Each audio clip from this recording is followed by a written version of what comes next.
Assalamualaikum warahmatullahi wabarakatuh. Perkenalkan, nama saya Rifka Nur Fadilah, NIM 192111058 dari kelas S3B. Di sini saya akan menyampaikan sedikit materi mengenai dalalah. Sebelum saya menjelaskan mengenai dalalah itu, saya akan memperlihatkan peta konsep dalalah. Pertama, mengenai pengertian. Pengertian dalalah yaitu secara bahasa dan secara istilah.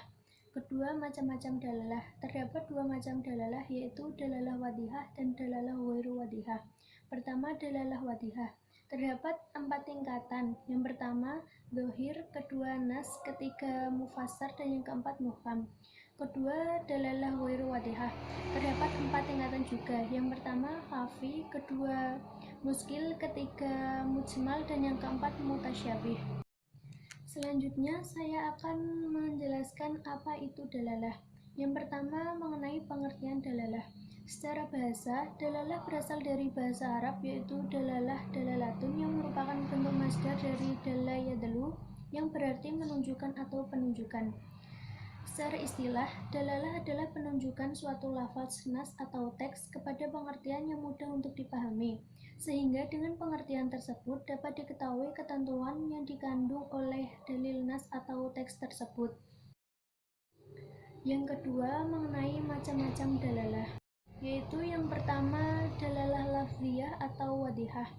Dalalah wadihah adalah dalalah yang ditunjukkan secara jelas oleh lafaznya. Terdapat 4 tingkatan dalalah wadihah. Yang pertama, dhohir, kedua nas, ketiga mufassar, dan yang keempat muhkam. Pertama yaitu dhohir. Dhohir adalah suatu lafaz yang bisa dipahami maknanya secara langsung atau lafaz tersebut sudah jelas maknanya. Contohnya dalam Quran Surat An-Nisa ayat 3. Bismillahirrahmanirrahim.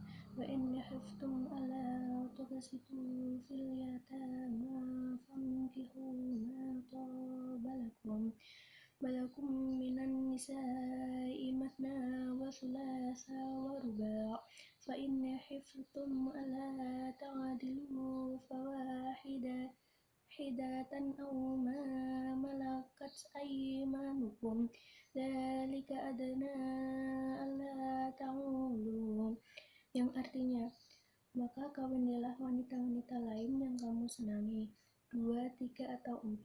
Kemudian jika kamu takut tidak akan dapat berlaku adil, maka kawinilah seorang saja.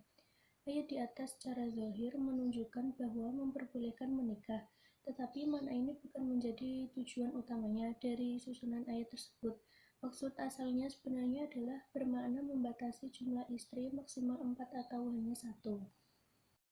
Yang kedua yaitu nas. Nas adalah suatu lafaz yang menunjukkan hukum dengan jelas dan merupakan makna asal dari teks adalah nas yang mempunyai kemungkinan untuk ditaksis, ditakwil, atau dinas. Contohnya seperti pada dhohir, yaitu Quran Surat An-Nisa ayat 3, yang artinya, nikahilah wanita-wanita yang kalian senangi sebanyak 2 atau 3 atau 4. Secara dhohir, ayat di atas menerangkan tentang bolehnya menikah.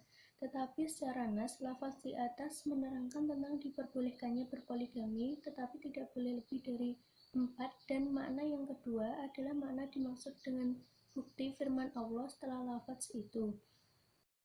Dan yang ketiga, mufassar. Mufassar adalah lafaz yang menunjukkan suatu hukum dengan dalalah atau penunjukan yang tegas dan jelas, sehingga penunjukan itu tidak mungkin untuk ditakwil dan ditaksis, tetapi dapat dinas ketika pada masa Rasulullah.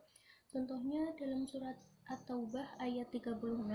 Bismillahirrahmanirrahim. Waqatilul musyrikina kaffatan kama yuqatilunakum kaffah wa'lamu annallaha ma'al muttaqin, yang artinya, dan perangilah kaum musyrikin itu semuanya sebagaimana mereka pun memerangi kamu semuanya, dan ketahuilah bahwasanya Allah beserta orang-orang yang bertakwa. Lafaz kafah dalam waqatilul musyrikina kaffah yang artinya adalah dan perangilah orang-orang musyrik seluruhnya adalah lafaz mufassar, karena di samping maknanya seluruhnya dikehendaki oleh sigat lafaz itu sendiri. Dan yang terakhir, yang keempat adalah muhkam. Muhkam adalah suatu lafaz yang menunjukkan makna dengan dalalah yang jelas dan tegas serta qat'i dan tidak mungkin untuk ditakwil, ditaksis maupun dinasah. Contohnya pada surat Al-Ikhlas ayat 1-4. Bismillahirrahmanirrahim. Qul huwallahu ahad, Allahu samad, lam yalid walam yulad walam yakul lahu kufuwan ahad. Yang artinya, katakanlah dia Allah yang Maha Esa. Allah tempat meminta segala sesuatu. Dia tidak beranak dan diperanakkan, dan tiada sesuatu pun yang menyerupai Allah. Ayat ini menjelaskan ketetapan pasti tentang iman dan mengesahkan Allah yang merupakan ketetapan pasti yang berlaku sepanjang zaman, tidak dapat ditakwilkan, ditaksis, serta dinasah dan dibatalkan. Macam-macam dalalah yang kedua yaitu dalalah ghairu lafadziyah atau ghairu wadihah. Dalalah ghairu wadihah adalah dalalah yang tidak jelas. Terdapat 4 tingkatan atau 4 macam dalam dalalah ghairu wadihah. Yang pertama khafi, yang kedua muskil, ketiga mujmal, dan yang keempat mutasyabih.